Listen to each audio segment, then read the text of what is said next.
Welcome, everyone, to this briefing brought to you by the Israel Defense and Security Forum, IDSF. In Hebrew, our name is Abitchonistim. IDSF is the leading Israeli organization advocating for strong national security to guide the state of Israel. Thank you, of course, to all of our viewers and supporters for tuning into this briefing. It is a great privilege to be joined by the founder and chairman of IDSF, Brigadier General Amir Avivi. General Avivi, thank you so much for joining us today. Thank you, Moshe. Now, I know that throughout this war, you have met with the leadership of the military, the leadership of the state of Israel, and just this week, you met with the Prime Minister as well as the Minister of Finance. Are you able to share a little bit about what you spoke about in those meetings?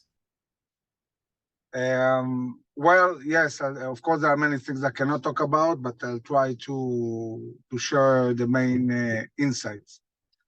I think that first and foremost, there is a resolution on the Israeli side to decisively win the war against Hamas, and winning the war decisively means going into Rafah, a ground incursion, and destroying Hamas and releasing the hostages.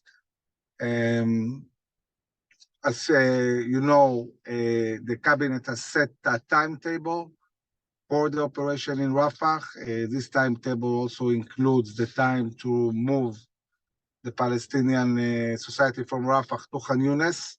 Some of them are already moving because the 98th Division went out from Khan Yunis, and some of them are already moving north to the Khan Yunis area. I think that I feel that on the Prime Minister's level, one of the biggest challenges is dealing really with the administration. It seems that the administration would really like a ceasefire and to stop the war, but obviously stopping now the war is losing the war. Cannot lose the war.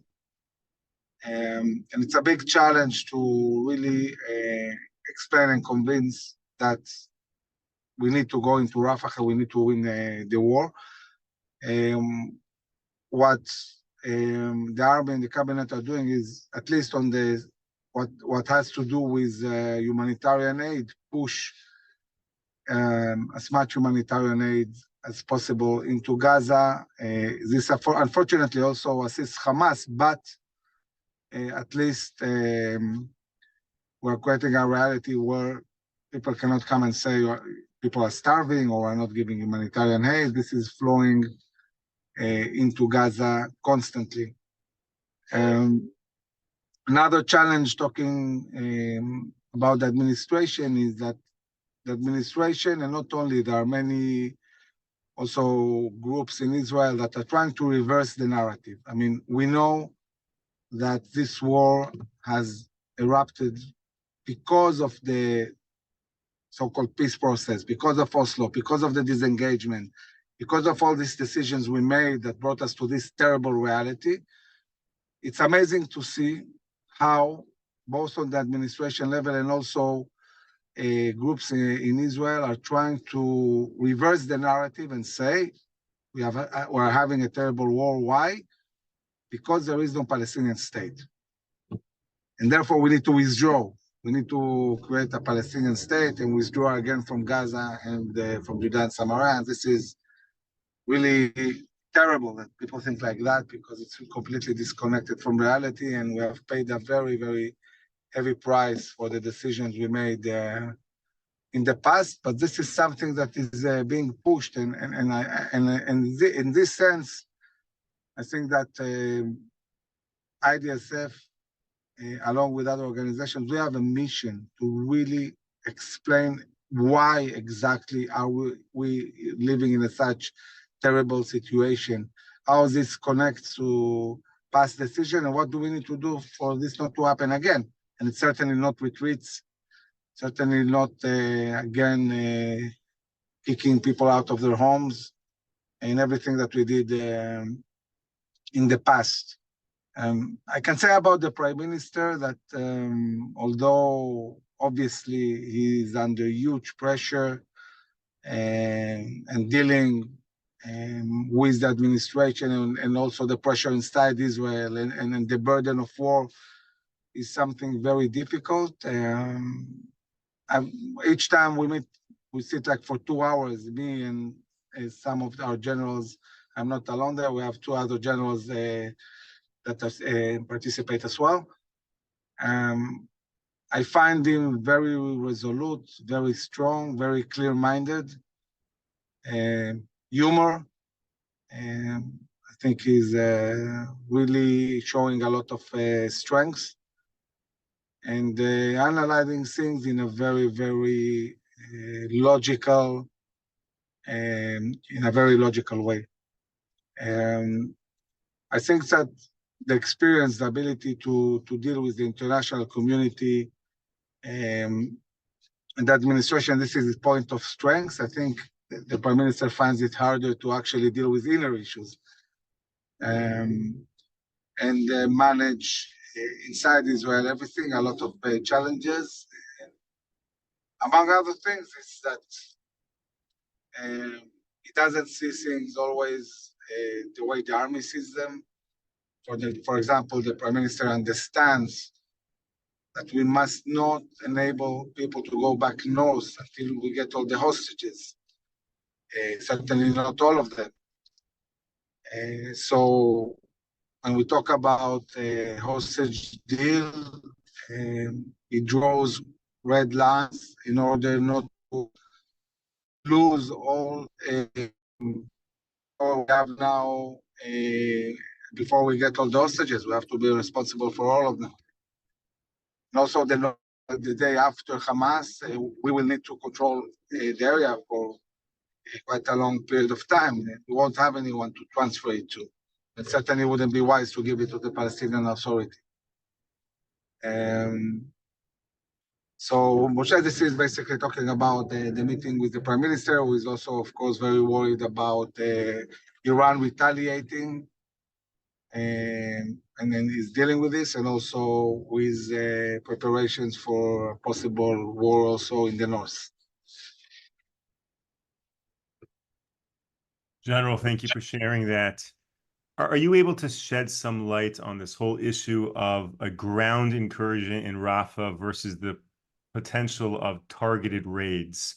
And within Israel, not what the US is advising and suggesting, but within Israel, is there a agreed upon military understanding of what needs to happen in Rafah, whether it must be a ground incursion, or there are military leaders here in Israel who are suggesting targeted raids would be sufficient? I haven't heard one officer saying that you can deal with Rafah with anything but a ground incursion. I mean, we have seen how things look on the ground in the northern part of Gaza, in Khan Yunis, in the central camps. It's obvious that we cannot destroy Hamas, we cannot win without a full-scale ground incursion in Rafah, and I didn't hear anybody suggesting otherwise. These are ideas that are coming from the US, not from Israel.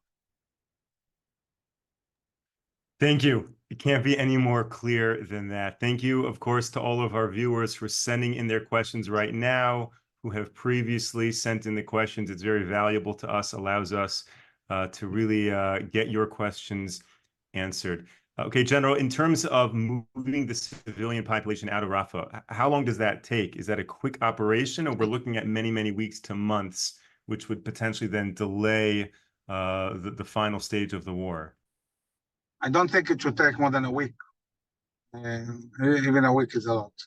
And they have to move 2-3 miles to Khan Yunis. So it shouldn't be very long. I think that when they will be told to move, many will move, but some will wait until they hear the tanks and artillery, and then they will move. Like it happened in all the other places in Gaza. The same happened in the north. There were people who moved only when really the ground incursion started, and there were many who moved before. Now they're more experienced, they understand what a ground incursion looks like and how dangerous it would be for people who will stay there. So I think that many will choose to move. In one of the most recent reports on an attempted deal with Hamas, they said that there were not 40 hostages available to be part of the deal. That was one of the reports that came out. Are you able to comment on what that means if Hamas can be taken seriously in terms of these numbers? Well, the hosted deal, the way it looks now, the way it was suggested by the US and Israel accepted, although it's a heavy price, talks about 40 hostages out of 136. The women, kids, and maybe elderly people. And in return, we're talking about a month and a half of ceasefire, 40 days. We're talking about letting around 150,000 women and children go back to the north part of Gaza, possibly maybe a bit more. And we're talking about releasing terrorists from jail. A certain number of terrorists with blood in their hands. But I think that at the moment, it's unclear whether Hamas is agreeing. They didn't say completely no yet, but they didn't also say yes. And I think that in the coming few days, we'll see where this is going. While the discussions are going on, Israel is preparing for the ground incursion. Now, in terms of the details of this deal, which is the part that's the hardest for Israel to bear? Is it the release of the terrorists? Is it the delay in the operations? What's really the worst part on our side? I think it's returning the people to the north, because this is the one tool we have to really pressure Hamas and the Palestinian society to surrender and stop the war and give all the weapons and so on. And certainly we're not going to let everybody go back without all the hostages. I mean, if Hamas would have said, we are willing to release all the hostages, all of them, and we want 1 million people going back to the north, we would probably agree. Not agree to stop the war, not agree to stop destroying Hamas, but agree to bring the people. But without all the hostages, well, I think Israel is going to do everything it can to prevent the return of most of the people to the north. Now, if and when that day comes that the people do return to the north, how does that affect Hamas operations in Gaza? How does that affect the IDF being able to do missions like they did in the Sheba hospital again? So operating among civilians is always harder. And also with most civilians, it might be easier for Hamas to try and rebuild their capabilities. They have a whole plan how to completely rebuild everything that was destroyed. Iran is willing to back them up with everything they need. So this is why it's imperative that we really go into Rafah and destroy them completely and take control of the Egyptian border on the Gazan side in order to prevent this possible buildup. And in terms of this ultimate goal of destroying Hamas, once the final battalions are destroyed, does that mean Hamas is over, or Israel still has more work to do in terms of the broader, wider leadership of Hamas? Hamas as a military entity will be over, maybe also as a governmental entity, but still there will be many cells of terrorists around Gaza, which we'll have to clean, and this will take time, cleaning the area. And one of the discussions we're having is that we in the IDSF insist, and I talked to the Prime Minister many times about that when Hamas falls, we take control of the humanitarian aid, because this is the key issue. Once you are the one responsible to give the food to the people, so the people understand you are in control. This is maybe the one thing that Hamas empowers Hamas looking at the Palestinian society. Now, if the IDF doesn't want a soldier, an Israeli soldier, giving directly food to a Palestinian, okay, we can hire companies, which we did, by the way. We hired like 2 companies, but we can do it on a much bigger scale. We know that the US, for example, when they operate in places like Iraq or Afghanistan, they hire many, many private contractors to do different missions. I think that definitely when it's a humanitarian mission, that would be wise, and not using UNRWA, not using international organizations that are really cooperating with Hamas. And so we need to really strategize this and do it the right way. Yeah, there are many names of companies which are well known and the US uses. Not sure we have to use exactly the same ones, but it can be others. All right, thank you. Let's move on to another question that keeps coming up, which is the civilian death toll in Gaza. Are you able to shed light and really make it clear to all of our viewers, is the IDF performing far better than other militaries in war zones, let's say the US and Afghanistan, or are the numbers comparable? Are there more civilian casualties in Gaza?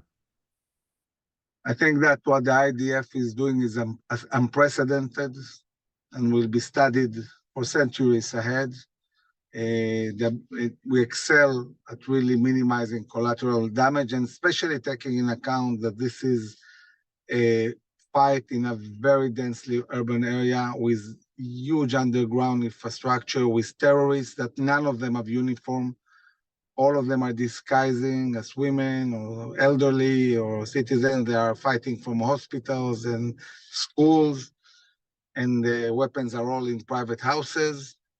And when we look at the numbers, and let's stick to the numbers Hamas says and the IDF says, and take seriously both of them. Hamas is saying that Israel killed more than 30,000 people. Okay, let's say for the sake of the discussion, it's true, 30,000.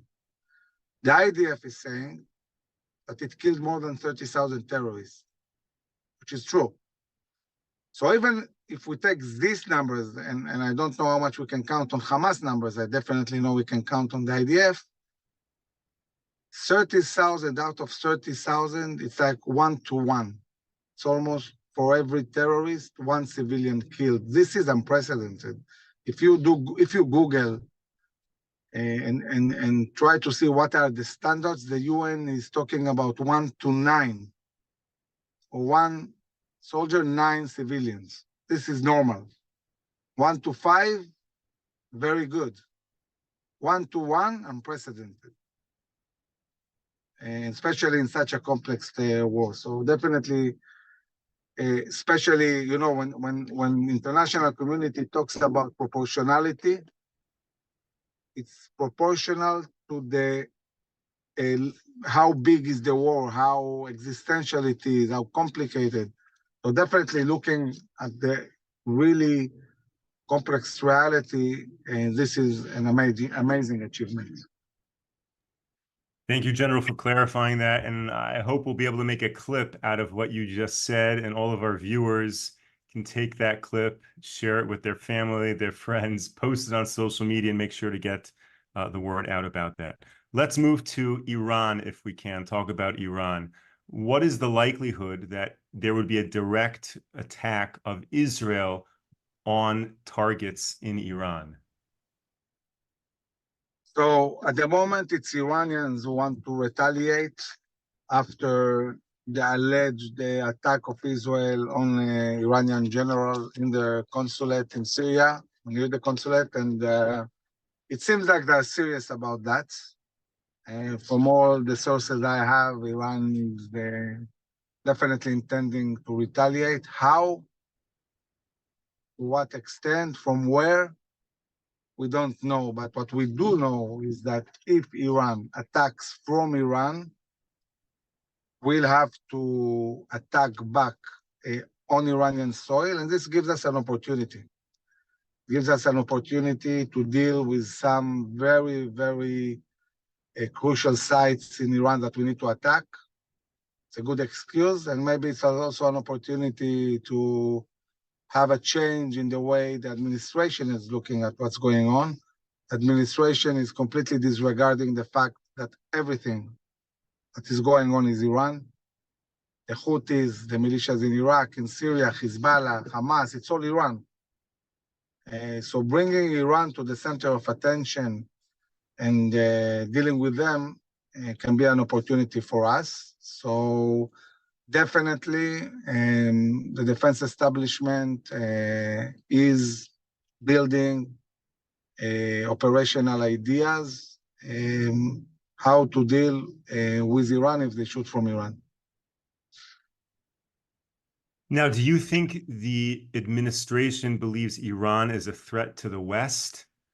They're not believing it's part of this war here in Israel, but are they worried at all about a retaliation on U.S. soil? Well, they should be.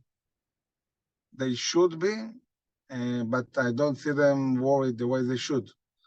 Iran is a global threat. Iran wants global domination. Iran is building capabilities in South America. It's trying to control major strains. It's trying to seize control of the area of Morocco by weaponizing Algeria in order to control Gibraltar and the whole world trade. And also, of course, we see the Houthis undermining freedom of shipment in the Red Sea. So yes, definitely the US should be worried, but it seems that still we are dealing with a policy of appeasing the Iranians and not understanding that they are an enemy to the West. I think we have time for one final question. And again, thank you to everyone sending in these questions. And if we didn't get to your question today, stay tuned for future briefings. If we could just talk about what is happening down in Eilat, because we're hearing more and more activity. And there was, I believe, recently, there was an Iron Dome, a maritime Iron Dome that made an intercept protecting Eilat. What is happening with the Houthis and everything down in the south there? Well, we see Iran still trying to challenge us from Yemen, also from Iraq. We have very strong air defense capabilities in the south. And yeah, we have seen one of the few times where we see a naval Iron Dome being used. It's a very sophisticated capability. We have dealt, by the way, with a drone from the sea, but with the Barak weapon and not Iron Dome. We intercepted in the sea drones in the north with another system, and now I think it's the first time that Iron Dome is being used on a ship, and it's a big operational success. Overall, I think that Israel's defense, the layers we have, Arrow 3, Arrow 2, the Sling of David, and Iron Dome are really doing a good job. And we are moving fast towards laser capability, which at a certain point we'll have as well. Brigadier General Amir Avivi, thank you for sharing this update with us. Thank you to all of our viewers and supporters for tuning into this briefing. We will be back with you tomorrow, 10 a.m. Eastern Time, 5 p.m. here in Israel. Until then, stay safe, stay strong. Take care, everyone.